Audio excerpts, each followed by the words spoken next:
Yo everybody, what's going on? This is Keegan from Kman Reviews. If you enjoyed this review, make sure you hit that like and the subscribe button. And if you have any opinions at all that you would like to share, make sure to leave them down in the comment section. Salem, Fires in Heaven. Salem is an American trap rap and witch house duo pioneers of that specific scene, and also a band I have absolutely zero experience with going into this request, but after a decent chunk of research, I was surprised to hear about the genre labels the band falls under, which instantly led me to remember some of Cemetery's music and artists who I really enjoy. I also found out this is a very polarizing musical venture. Some people absolutely love them and herald their debut 2010 album King Knight as a classic, and I've also seen some people consider their music garbage. So with all that initial exposure only helped formulate my expectations, hype, and maybe also a little bit of concern going into the group's latest album as of recording this video, 2020's Fires in Heaven, which I have been requested to review. I've rambled enough here, so let's just dive in. What are my thoughts on Fires in Heaven? Let's find out as I review it track by track. We will start with the singles, with there being two of them. The first being Starfall, which is an absolutely amazing first taste of the group. It starts off with some ethereal, spacious, yet sinister ambience like meandering the streets of a long-abandoned ghost town.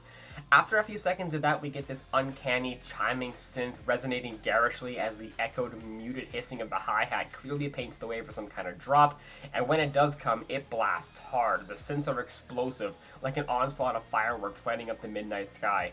The bass ruptures and the percussion builds up. Unfortunately, that segment doesn't last long, fading back down into the same introductory vibes with the lingering bass, only to bring back that vibrant climax to the end of the song on. I adore the vocals here too. They waver and shudder a lot, which adds to the ghostly feel of the song, like I'm listening to a paranormal conversation. Very engaging track.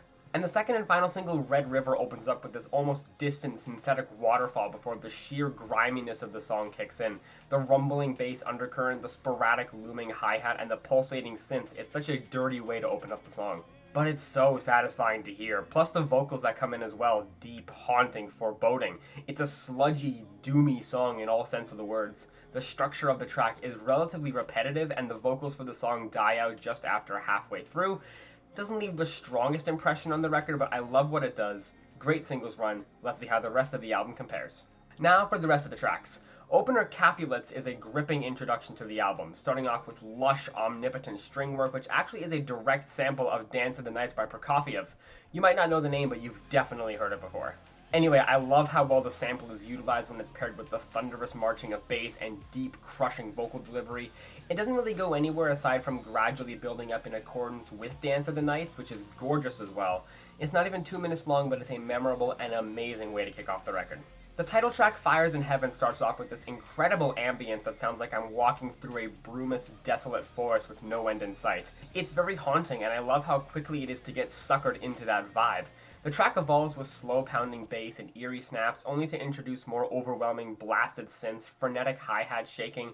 It almost comes off more like a blast of cacophonous noise instead of a fully visualized cohesive song.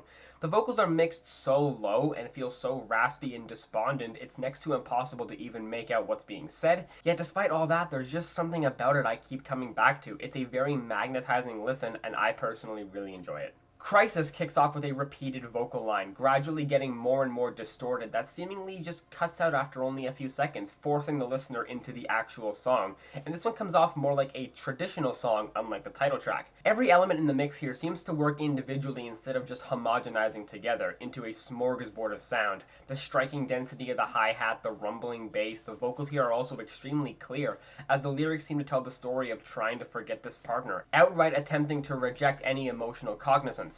It isn't the most distinct or memorable song on the project, but it's a smooth and catchy listen. Sears Tower brings the album back to the same formula as on the title track, and I really like this one too. I love how it starts. Feels like tortured, abandoned souls trying to return to the living world, which all seems to come to a head with raging barriers of synth, intense hi-hat rattling, and the faint whisper of a reverberating bass. The track goes through a couple brief breakdowns, only to subsequently return with the same fiery bursts of synths, and especially in the last case, a stampede of bass that is just impossible not to headbang along to. Really fun song here. Wing starts out with this oscillating bass and chilling synth flashes. It's yet another haunting passage on the record, and the song doesn't let up on that vibe at all. In fact, the song doesn't really become a banger. It stays very comfortable in its eerie circle with an emotional voice to cry out. I can definitely see this one being labeled more melodramatic than anything, but I think the amount of emotion poured into the performance here really stands out. It's a sweet song, and I think it's stuffed in a perfect placement on the album. Old Gods kicks off in a slow, trudging style, this looming, haunting atmosphere that sounds like a nuclear siren is going off. I adore the vocals all over this segment. They sound tortured and beleaguered. It's the perfect counterpart to the unsettling aura of the opening. After about 50 seconds, the beat explodes, becoming this grimy, sludgy, and rough rap beat, while the vocals also get a bit more gritty to match, and that punch returns for an extremely satisfying finishing statement.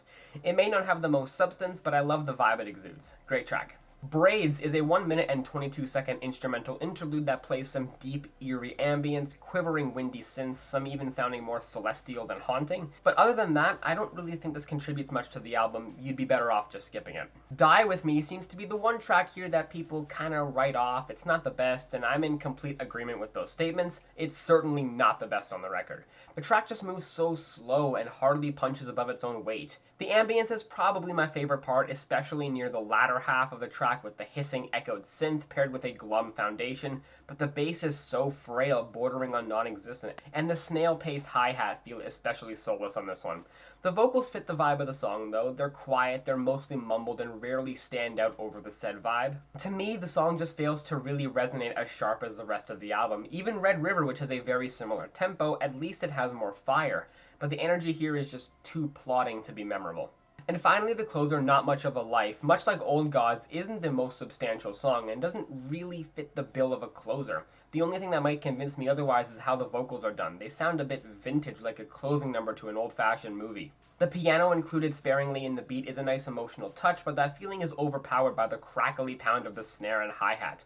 The bass is also really nice, feels rejuvenated from Die With Me, but as it stands, I do think as the closer this could have had a bit more meat, but it certainly isn't a weak song. Overall, Fires in Heaven was a very enjoyable listen. I kind of just expected this to be a lot of distortion, kind of ugly vocal mixing, but I was pleasantly surprised with how moody, desolate, and haunting the album was. And while I do think it started to lose that flame at the end of the album, the bulk of it truly helped me to appreciate the genre more. Hope we won't have to wait another 10 years for a follow-up. I'm feeling an 8.5 out of 10 on this album. Well guys, hope you enjoyed that review. Thank you all so much for watching, and I will see you in the next one. Peace.